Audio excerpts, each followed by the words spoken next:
কোরআনে আছে ৮২টা, হজের আয়াত কোরআনে আছে একটা। মাত্র কয়েকদিন পরে মাহে রমজান, এই রমজান ফরজ হওয়া সম্পর্কে কোরআনে আয়াত আছে মাত্র একটা। আর ৬৬৬৬ আয়াতের ভিতরে রাজনৈতিক প্রেক্ষাপট নিয়ে কোরআনের আয়াত আছে ৯০০-র অধিক।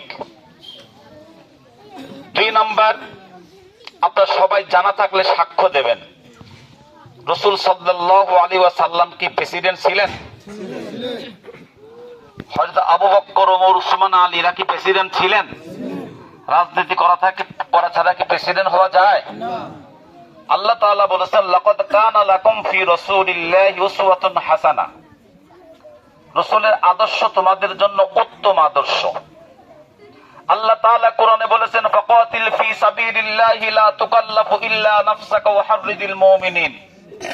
ও নবী, তুমি যুদ্ধ করো, সংগ্রাম করো এবং তোমার মুমিনদেরকে যুদ্ধ করতে আদেশ করো। যুদ্ধ মানে জিহাদ, জিহাদ মানে কোন জিনিসকে প্রতিষ্ঠিত করার জন্য সর্বাত্মক চেষ্টা করা। রাসূল সাল্লাল্লাহু আলাইহি ওয়াসাল্লামের সময় তলবারি যুদ্ধ দিয়া রক্তাক্ত অবস্থায় খোলা ময়দানে যারা জয়লাভ করেছিল তারা বিজয় লাভ করেছিল। ৪৫০০ প্রায় ১৫০০ বছর পরে গোটা বিশ্বের মুখে এখন ডাইরেক্টলি তলবারি যুদ্ধ দিয়ে জয়লাভ করে ক্ষমতায় যাওয়া যায় না। এখন হচ্ছে একটা যুদ্ধ, তার নাম হলো তলবারি যুদ্ধের পরিবর্তে ভোট যুদ্ধ। এই ভোট যুদ্ধের মাধ্যমে আমরা ক্ষমতায় যেতে চাই। ২ নাম্বার পয়েন্ট, আল্লাহ তাআলা সূরাতুল হজ ৪১ নম্বর আয়াতে বলেছে, আল্লাযীনা ইম্মাক্কান্নাহুম ফিল আরদ আকামুস সালাহ ওয়া আতাবুজ যাকাহ ওয়া আমারু বিল মা'রুফ ওয়া নাহাউ আনিল মুনকার। যখন তোমরা রাষ্ট্র ক্ষমতায় যাবা, রাষ্ট্র ক্ষমতায় গেলে তোমরা সর্বপ্রথম নামাজের বিল পাস করবা, যাকাতের বিল পাস করবা এবং সৎ কাজের আদেশ মানে কোরআন হাদিসের আদেশ দাও, অসৎ কাজের বাধা দাও। আপনারা সাক্ষ্য দেন, এই বিগত ৫৪ বছরে যারাই পালাক্রমে ক্ষমতায় ছিলেন তারা কি ক্ষমতায় যাওয়ার পরে নামাজের বিল পাস করতে পেরেছে? পারে নাই। বাংলাদেশ জামাত ইসলামী যদি ক্ষমতায় যেতে পারে, ইনশাআল্লাহ সংসদে নামাজের বিল পাস হবে। আমি চিন্তা করলাম, যারা ক্ষমতায় যাবে সর্বপ্রথম নামাজের কথা আল্লাহ তাআলা কেন বললেন? যখন কোরআনের আয়াত বললাম, ইন্নাস সালাতা তানহা আনিল ফাহশাই ওয়াল মুনকার, নিশ্চয়ই নামাজ মানুষকে খারাপ কাজ থেকে বিরত রাখবে। তা আমি আপনি যদি অরিজিনালি আল্লাহর ভয়ে, আল্লাহর আদেশ মনে করে জান্নাতে যাওয়ার জন্য নামাজ পড়ি, তাহলে আমার আপনার দ্বারা পরের একটি সম্পদ মেরে খাওয়া সম্ভব হবে না। আজকে সাইদ কথা বলে গেছেন, বাংলাদেশ জামাত ইসলামী যদি ক্ষমতায় যায়, আমরা পরের হক ইনশাআল্লাহ নষ্ট করব না। আমি এই ময়দানে দাঁড়িয়ে খুকসা উপজেলার আমি নায়েবে আমির, ২০১৫ সাল থেকে আজকে ১১টি বছর আমি খুকসা উপজেলার বাইতুল মালের হিসাব রক্ষণ করি। মাত্র কোন একটা বছর ৫টি টাকা আমার হিসাব নিকাশে ভুল হয়েছিল, আমার জেলা দায়িত্বশীলরা সেটা এলাও করে নাই।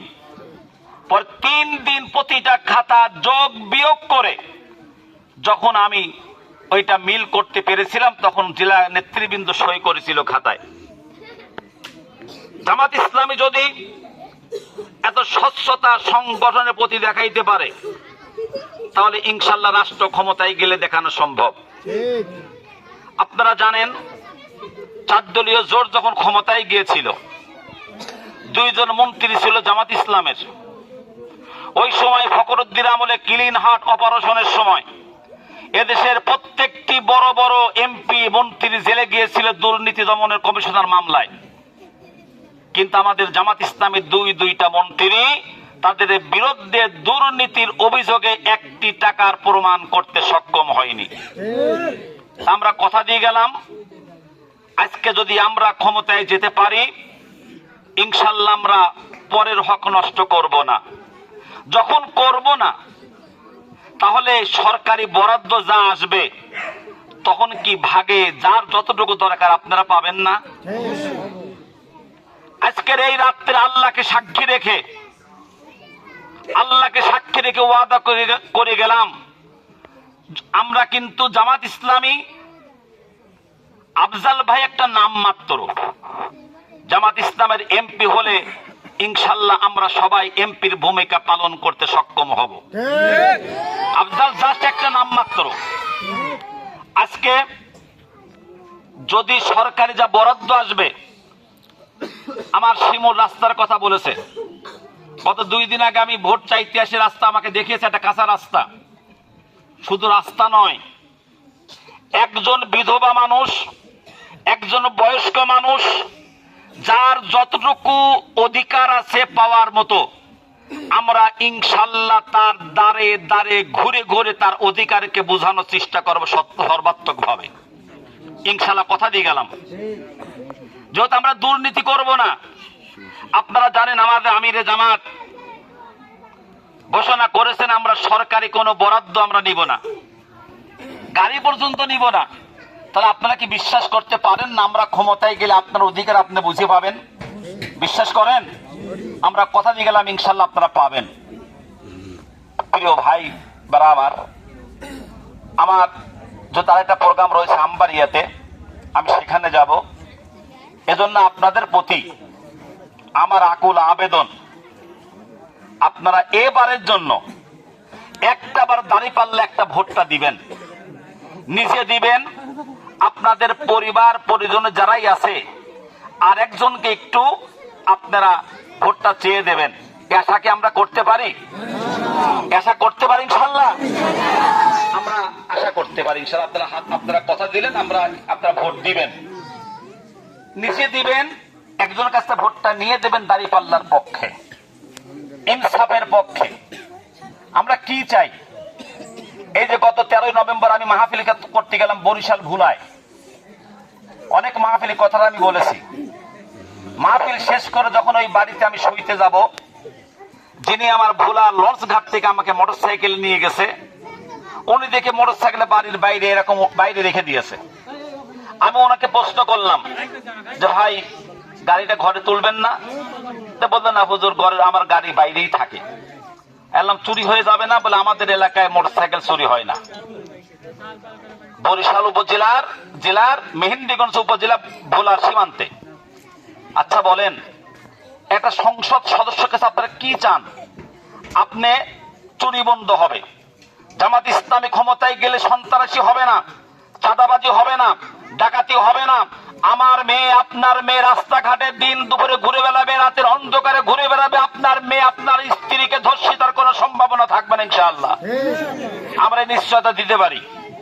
এর জন্য আমি আপনাদের সকলের কাছে আকুল আবেদন, এবারকার জন্য একটিবার দিয়ে আমাদেরকে টেস্ট করেন যে আমরা কথাগুলো ওয়াদা মতো রাখতে পারি কিনা।